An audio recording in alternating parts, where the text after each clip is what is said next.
Throughout my life, different stories and poems have helped me face countless hardships. Reading the work of others is a way that I escape reality and enter into a different world, a world of fiction, tragedy, and fairy tales. Reading novels, and especially fiction, has the power to transport myself into someone else's mind. When I read, I can see the world through someone else's eyes. I can be an explorer, a dancer, an astronaut, or a blind young girl living through the devastation of the Holocaust. The novel All the Light We Cannot See, written by Anthony Doerr, allowed me to understand perspectives I had never seen before. I felt as though I was experiencing the trauma of living through a world war with a disability. And that's why when I put the book down and I walked away, I couldn't just leave what I read behind. This is because I looked at things under a new light and felt I understood the world just a bit more clearly. For this reason, I volunteered at Brown's Residential Home for Women. I can honestly say that this book changed my life in a way that I never thought was even possible. I can thank literature for a life experience I am so grateful for, and makes me appreciate my life more and more each day. Historical fiction has a way to widen our perspective, but simple picture books can also do the same. The storybook Giraffes Can't Dance was introduced to me when I was only an infant.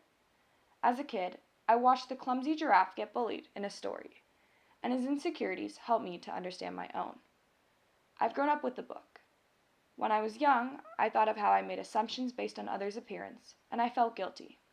But as I've grown older, I am able to pull out key parts of the book I hadn't really noticed before. For example, Gerald the giraffe was considered a bad dancer because of the way he looked. Others said that he had long, crooked knees, which made him uncoordinated. In modern society, it seems impossible not to be judged.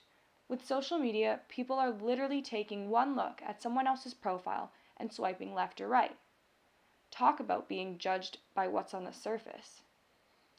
While Gerald taught me about judgment in my earliest stages of life, the book Wonder by R.J. Palacio showed me that as we get older, our ways of teasing others become worse. Although fiction is something that is made up, it ultimately exposes the truth. This book deals with honest emotion, conflict, fear, jealousy, love, and friendship. It taught me how to empathize. And every day, as I read my mother this book in the car, our bond grew closer and more personal. The last piece of literature on this list is probably the most valued. It was a gift from my grandma. The poem Phenomenal Woman by Maya Angelou has been a symbol of strength and beauty for me for many years, and will remain so for the rest of my life. It is the reason that when I hear things like, "You run like a girl," or "Women belong in the kitchen," that I think of lines from the poem and know I am equally deserving of success and happiness as anyone else in the world. Literature has always healed me. I read books to relieve stress and to escape from every bad situation. I adopt qualities from characters that I like to better myself as a person. And important lines from pieces of literature will remain in my life forever. Literature makes us feel.